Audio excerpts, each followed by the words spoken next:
G'day punters and welcome to the Wild West. We're brought to you by Betfair Australia. Bet smarter, not harder. Had to think about that to get that one out. Crip, how are you and how did you assess this week's Kingston card, the last week of the Master Series? I'm a little bit emotional. Yeah, I know, it gets to that stage, doesn't it? Yeah, it's actually a pretty nice card. There's one race that I'm really keen to get heavily involved in, but we'll get to that. So before we do, Winspot, what do you think? Good day. Tell you what, from a social perspective, I had an absolute cracker. Yeah, it was a lot of people, everyone that came up to us as well, and either gave the podcast or the Wild West a shout out. There was a stack of them, more than usual on Winterbottom Day. Love the support. Appreciate everyone that tunes in and listens to our voices or sees our rude mugs. We thoroughly appreciate it. So, from a betting point of view, I toiled personally. I ended up finding quite a lot of winners. All my big bets lost, but toiled personally. How did you go? Yeah, I was quite. We'll get to those bets, but yeah, Resort Man ended up being make or break for me, and it was good effort. But the actual Winterbottom itself was. You said last week it wouldn't be. It's in your DNA to take on an odds-on pop that was travelling from the east, and you got the lay right. Did you say I'm saying the winner, or you got a big price? I did. Well, I probably shouldn't share numbers. And I had a few hundred on the winner at 40 odd to 1 and lost on the race. So I really was pretty keen. If Trekking won the race, I was walking home from Ascot and walking everywhere for the foreseeable future. So it was incredible stuff. I'd admire your courage anyway if you've done that in the race and you didn't have a cent on the $1.60 pop. So well done there. Bro. But, all right, we'll get on to it. Go through the bets. Yes. I started the day with Sassy Trader. Sort of the money came sort of 320 into 250, but it missed a kick last start, which I was happy to forgive, but did the exact same thing again, missed a kick and laid in, which is just an automatic sack for me now. So until the horse sorts his manners out, I will be steering well clear. And it did go well, but if it runs over 1,000 again, it misses a kick, it'll just keep doing the same thing. I think it ran the fastest last 200 of the day, but still got beaten 4 lengths or something. So, and then on the flip side, Madame Torio, it just looks like she's bulletproof. I think this prep. No one jumps faster than her. Gets to the front and really hard to catch, so it might be one to keep an eye on. Yeah, little Marty was letting us know about it that night, wasn't he? He was pretty happy with himself, little Marty Allen, so well done. Race 2 was Resort Man. I don't know if it was race 2, but our second suggested bet, we both chimed in on Resort Man. I was just saying before we went on, I actually, when he missed the kick a little bit, part of me wanted Kira to take a sit. I'm not a big fan of horses trying to accelerate around the field, take a little break and then go again, because they're not cars. And when she did that, I thought, we could be in a bit of trouble on the bend, knowing how good she was. But for me, that's a sign of a really super racehorse to give a kick again and win like that. Yeah. Especially when the second, third, fourth place horses all came from off speed. It was an off speed dominated race. He was just too good. Yeah. And the good thing about that with the Ascot track, he had such a big run until the bend, so Kira actually just let him just go through his gears to get there without having to go around the corner, which was good. And I know he did a bit of work early, but on the turn, I thought the way that Kira speaks to this horse, I'd be pretty disappointed that he lost with the run he had. So good result there, and he showed what all the fuss is about, really. Yeah. Probably not our last fill up on him, mate. I hope not. 3 more. The Beach tipped in the country championship final. It was 20 odd bucks into 15. I was happy with the price we got. He ran a nice, honest race, beating a length and a half into 5th. I was happy with the investment. It wasn't necessarily jumping out of our skin, but he gave us a good sight for our money at a price. Utgard Lockie went horrible. Again, I was just telling you off air, I hate the ones where everything goes to plan from a speed map point of view, or what you want from the race, and the horse just simply doesn't turn up. He got the drifts. There was nothing positive to come from that race for me for Utgard Lockie. It's one of those ones you feel ugly about. Then Indian Pacific in the Winterbottom. We were in trouble the moment Condor Heroes missed the kick, which sounds funny. We either wanted to miss it by 10, so it's not the race at all. But Condor missed it and had to warm to the front. By the time he's warmed there, Indian Pacific, and they never cleared out. And Indian Pacific got in a bumping match with Vital Silver. Everything on the fence was cooked after that, and we saw Elite Street Celebrity Queen and the likes come down the centre of the track. So Don't give up on Indian Pacific though. I still think he's a serious horse, and races where he can control from the front, I still think he might have a winter bottom in him. Yep. Years, potentially. No, fair enough. All right, rides of the week. We actually quickly touch on this off there. So we've got two that we pretty much agreed on. We're going to touch on both as a collective. First one was Jordan Turner on Glamour Pact. I just love this ride because he drew barrier 2, but Chris Parnham was looking to try and get into the moving line, one off the fence, and Geordie said, no, you're starting 3 deep. So not only did he keep him out 3 deep, he then hitched a ride on his back around the bend and got him in the last 50 or 100 metres. Like, it was just, it was so good to see, like, you know, Chris is up there and Geordie's a rung below him. It was so good to see sort of Geordie really get the better of Chris in that one, I thought. Yep. No, it was just a cracker, wasn't it? There wasn't any the margin was so thin that if one aspect of that doesn't go as you say, he doesn't win the race. No, so it was an absolute 10 out of 10. Yep. Young Geordie. So the other one we're going to touch on, and probably it was a really good ride, but I didn't realise how good it was until after I heard some post-race comments, was Lucky or Rails Ramoli on Caracapo. So he led as everyone expected, but got really taken on by ex-stablemate Barracky Beats. So the two reasons I love this ride was, firstly, he got out of the speed battle, but in his post-race interview after, he mentioned how he knew the horse had lays off Barracky Beats because he'd ridden it before. So he didn't try and get off the fence, he just stuck to the rail and ended up not going around the other horse. The other thing was, which I didn't know until I heard Lockie Taylor on the radio on Sunday, is that Caracapo's gear actually had a malfunction in the straight, hence why the horse was laying all over the shot. I found it odd that a horse with the experience and age of Caracapo, because it's not something we associate with Caracapo. I didn't actually hear that. Because I thought, I was the same as you. I was like, what's going on here? But so it had a gear malfunction. So Lucky's had to ride the last 100 metres pretty much without a steering wheel. So that was really, really poised for the young man, and we keep saying it again. He's probably he's definitely the best apprentice in WA at the moment, isn't he? That's really good stuff. The fact that he knew and had it in his mind that Barracky Beach was going to lay off, that's my favourite part of that, by the way. My least favourite part was the fact I lost the bet to Brittany, and now I have to go and mark out the Taylor Yard at some point. Tune into the 1-1 pod to hear more about that. You've got a hard day's work in your life. It would have been a long time, Kurt, to be honest with you. I've got sore fingers from typing, but no, that'd be there. That's not correct, because there's nothing harder than punting, to be honest. That's exactly right. Mentally. Horse to follow for me is Platinum Bullet in the Resort Man race. Drew the widest gate, jumped really well, but had to be restrained because of that barrier.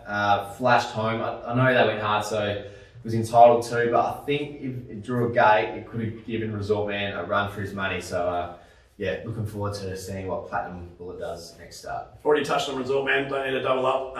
Horses should be able to do that in my mind. There's several more wins in Resort Man before there's even any question marks of losing a race.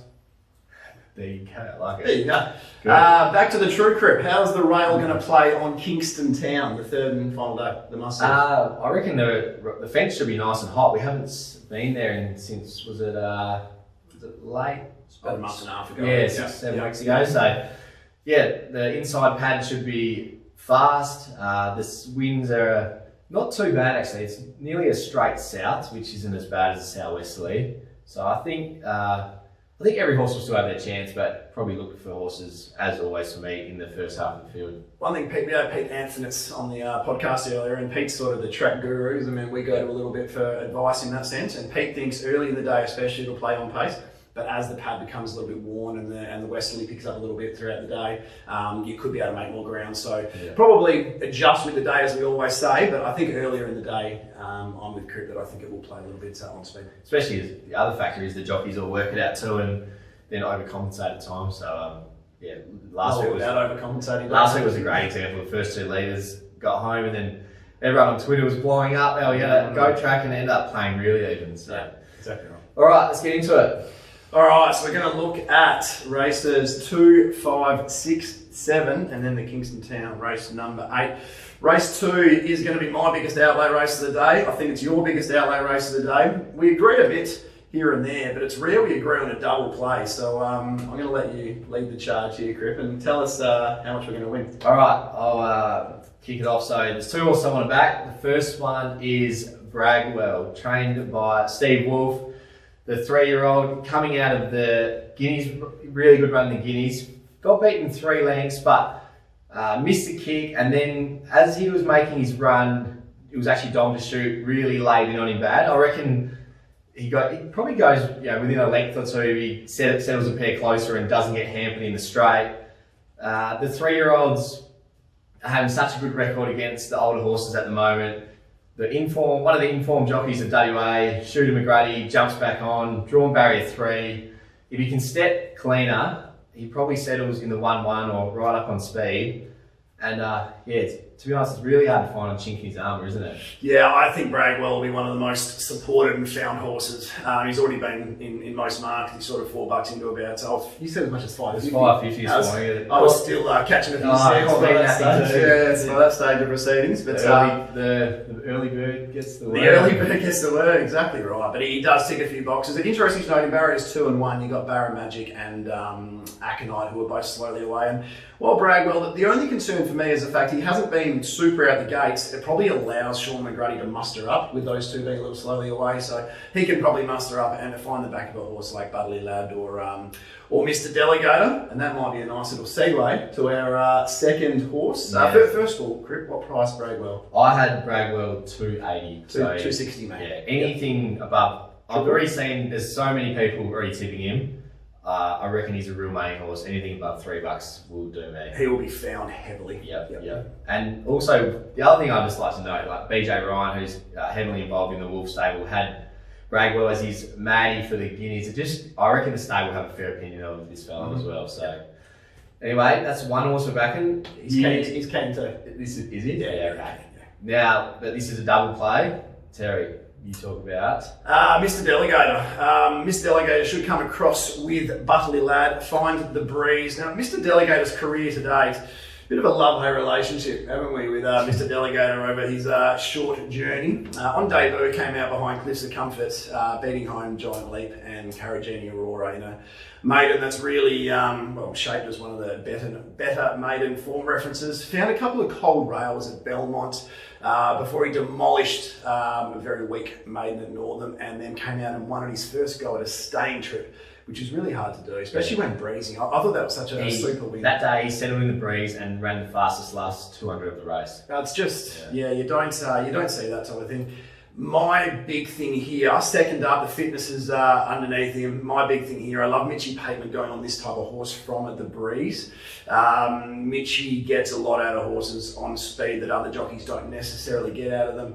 I think he just puts himself in the right spot, in the right part of the track at the right time of the day. And I think Bragwell will need to be good, and Sean McGrady will need to have him close enough to get past Mr. Delegator, who I've marked $4.80 from memory. What price I was the exact same. Okay. Yeah. That's good. I just love the Machino stock in the Jimmy Anderson pink colours, and we'll probably get to one later as well. Like, they just seem to have, and the trainers always talk about him, such a aerobic capacity and big heart, and he'll be, like you said, outside the leader. And I think if Budley Lad leads, he'll know he's in a horse race a long way from home, because Mitch will start to ramp the tempo up to 600 and exactly right. Catch me if you can, because he's, like we said, he's definitely he can get over further. So I think they'll want to make it a really strong run mile and then to see the best of him. Yep. So $3.30 and $7 currently. We've got him sort of $2.70 to average our 2 out, and $4.80. So easy double play.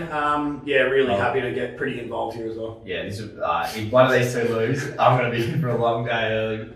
In for a long day, because I'll be leaning Bragwell. Bragwell will be my better result, but definitely won't be disappointed if Mr. Delegator wins too, which is rare for me. Normally I just back and say, but this is almost a Dutch. So there's not much in it for me. I'll make them pretty similar results. So anyway, on to the first of the features for the day, the Jungle Dawn Classic, the second leg of the Fillies and Mares series. Crip, we semi-agree on one. I don't know if you're double playing as well or not here. So probably not. Yeah. Probably not. We agree on one. Yeah, we agree on one. So from a speed map point of view, expecting Oihana and Sophie's Song from 11 to 12 to come across.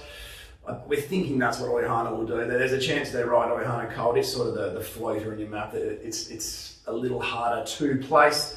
Lonsdale Lady, Tycoon Storm should get really nice runs just behind the speed, and Lonsdale Lady is the way you're looking at the moment. Yep, I'm going to stick with the same colours, same sire and machino. Lonsdale Lady is a horse who won the 1,000 guineas over 1,800 which is still one of Terry's favourite bets, I think, just by leading and breaking their hearts. Now, not sure if she's going to lead on Saturday, but yeah, like you said, looks to get the 1-1. First up in the Mares series, the notification went out. They were going to ride a cold, which is against their pattern. She was huge, I thought. Got back, wobbled around the turn, but ran the fastest, last 200 of the whole card.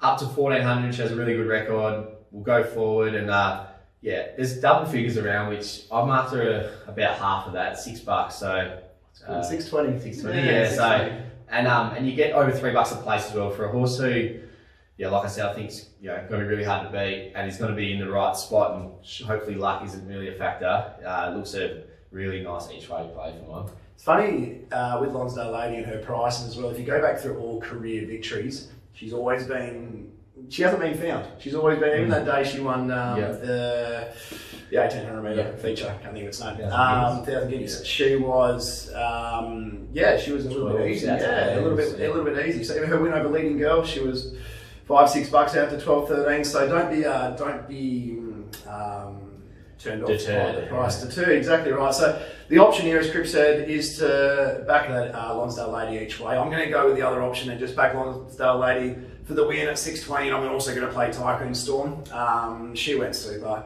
in over the 1,200 metres of the Jungle Mist. Just got hampered at the wrong time, probably cost her the race. 1,400 metre suits.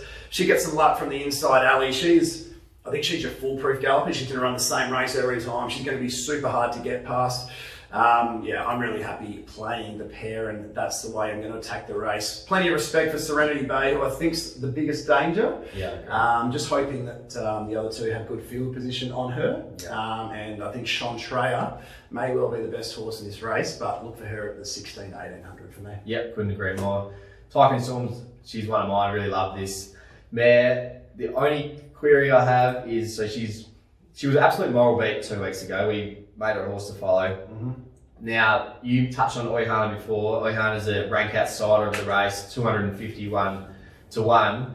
If Oyhana comes across and leads, that is not the back you want to be on. And I can just see Oyhana leading and coming back to the pack pretty quick. You'll have Sophie Song outside, and then Lonsdale Lady pulling out 3 deep on the turn. It might just be a hard luck story again for Tycoon Storm. So I've marked her the horse to beat, $3.50. She's currently about that, so I'm probably going to just play Lonsdale Lady each way instead of the 2-horse play. But yeah, they're like with you, they're the 2 for me. Yeah, the exact same concerns as you. It's really funny. Oyhana is going to go around at 200 to 1, but it's probably one of the most important horses. If it gets scratched for a Sunday Class 2 or whatnot, you probably go, well, hang on, the double play is definitely a go now, isn't it? So, it will require luck from the inside gate, and that is definitely the ideal world for you would be Lonsdale Lady led and Tycoon Storm on her back, because that would be that'd be like trots. Yeah, it would be like the trots. Yeah, it would be. We just need the little sprint lane in play, don't we? The Garrard, what do they call it? The horse and hound. Oh, that's from Notting Hill, isn't it? I think it's time to move on. Race 6, the Sir Ernest Listeria Classic. Very, very simple stuff here. Western Empire is not a fancy price, just a tickle over even money, Crip, but that's plenty for me. I'm not a big piler in at these type of prices, but I think this is your good thing on the card. From barrier 5, I think he lands somewhere very close to the back of Shantalk, who so much respect for Shantalk and how she's going, but I mean Shantalk is 1,200 up to the 14, and she's been given pearlers by Sean McGruddy. No reason that there's not a pearler given again here on Shantalk, but I think Western Empire has her back and just goes past him. This is just your quintessential pikey winner, and anything even money or above, where nice. You spoke about the distance change for Shantalk. Are you concerned about 1600 back to 1400 for Western Empire. I am slightly concerned, but I'm expecting there to be a reasonable tempo. I'm expecting All Day Session to be ridden slightly more aggressive. I think Snickerdoodle Dandy from, not Snickerdoodle, sorry, Kiss on All Four Cheeks from 8 will come across and put some speed into it. Soleil's got the blinkers on. They might look to be aggressive there. I'm not too sure. But look, I think with a genuine enough tempo, and as long as Pikey's within the length of Shan Talk, I think there's just the one winner. I think Western Empire is building nicely into his work, and there's a reason they were desperate to get him into the Group 1 Kingston Town. So anything starting with the 2 is enough for me. Yep, fair enough. No, I had him 230, but I always can't find Pike around his price because he's so well found, but there's good reason to. So I'm very scared to take him on. Probably can't see myself having bet. I love Shan Talk as a horse, but like I said, the 1400 is, I'm not sure if it's a query, but there's got to be some question mark there. Yeah. The one who I thought is value, and I reckon we'd probably see better on the day because she always seems to drift, is Kiss on All Four Cheeks. The whispers around is that Morton actually thinks she's the best 3-year-old he's got in his crop this season, and he's got half the field in this race nearly. Plus, I don't stick it all down his in the Kingston will come out. So yeah, in this race, she's been a drifter all prep. First up was 10s out 26s and 1. On Melbourne Cup Day was like 6s out to 18s and ran really well. And then last start was on the heavy 9. I'm just completely prepared to forgive that run. If you look back to her form before then, she should be sort of, I reckon, 3rd favourite. And at the moment, there's double figures. Probably see better on the day. Might have something small each way. Just on that as well, we had Brad Parnham on the podcast a few weeks ago, and he did mention that up to the mile, he was concerned that she'd run that out as well. So I think the step back to 1400 on the firmer ground, it probably adds more fuel to what you're saying there. So can definitely see that. So many horses we need to forgive on that sloppy track. Yeah, we just don't see tracks like that, especially in this time of the year in WA. So I'm expecting Western Empire to be super hard to beat, and maybe even a place heavy bet on Western Empire on Kingston All Four Cheeks. So I can't get involved. I don't like getting involved around that even money quote. Well, speaking of Pike being extremely well found, we move on to race 7, the Scahill, $200,000 race, weight for age, Group 3. Celebrity Queen is into even money on a 1-week back up after her grand final to a distance she's never been to before. She's got to be under your price, hasn't she? I actually had her shorter than what I had Western Empire.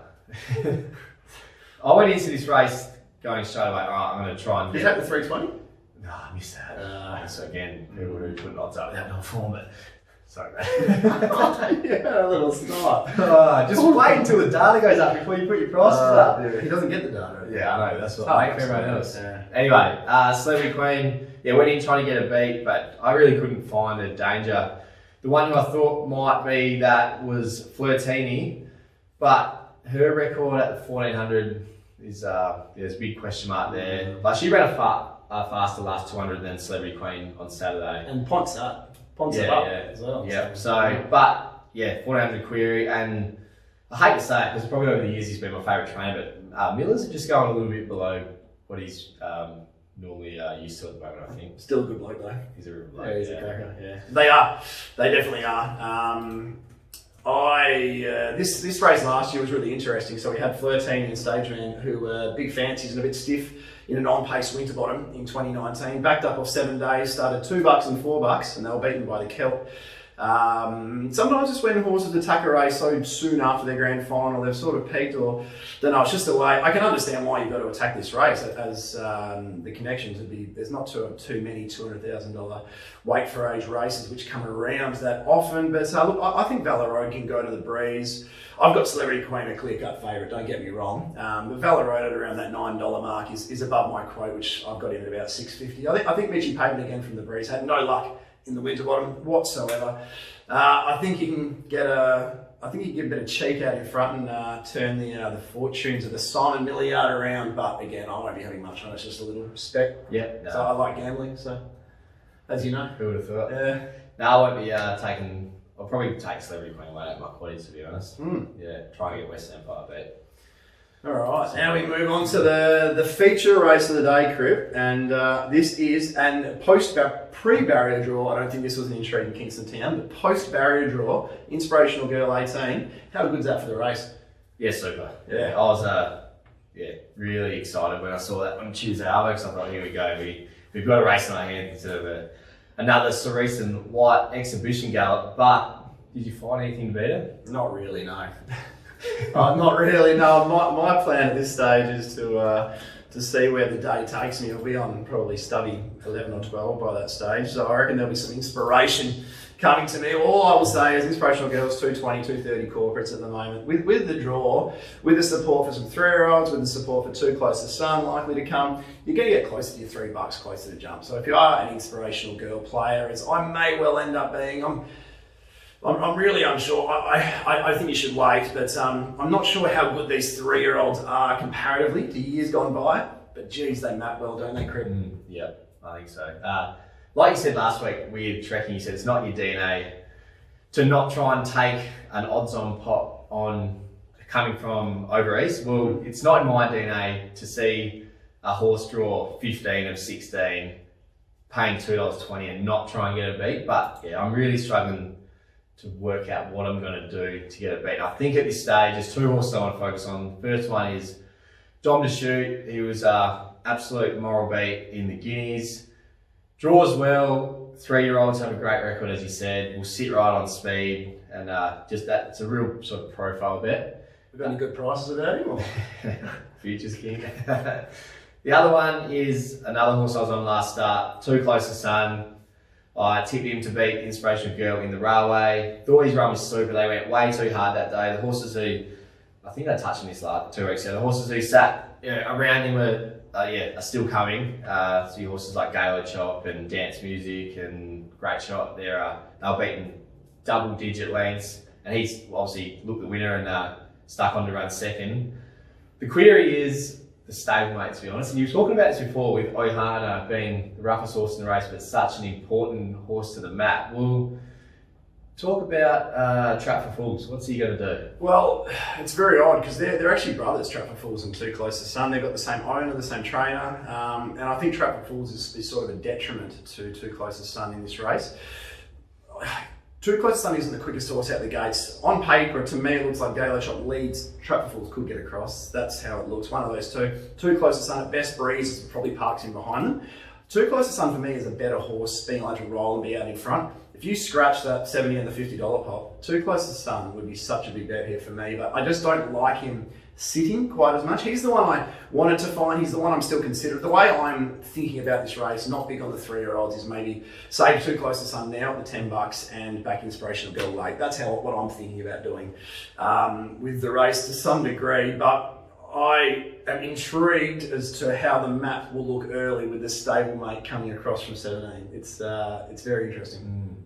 I was actually just listening to Lindsay Smith's interview on the radio just before, and there's a bit of trepidation in his voice about what Trap for Fools will do. So, well, they can't they can, but there has to be an announcement. With a horse like Trap for Fools, if there was an announcement, geez, people will be, the Twitter army will light up if he snags it out the back, won't they? If you're the owner and you've got one of the best chances in the race, and you've got a horse at 80-1 who probably can't win, surely you give your good chance the best chance possible. I think Trap for Fools is overs at 80-1, by the way.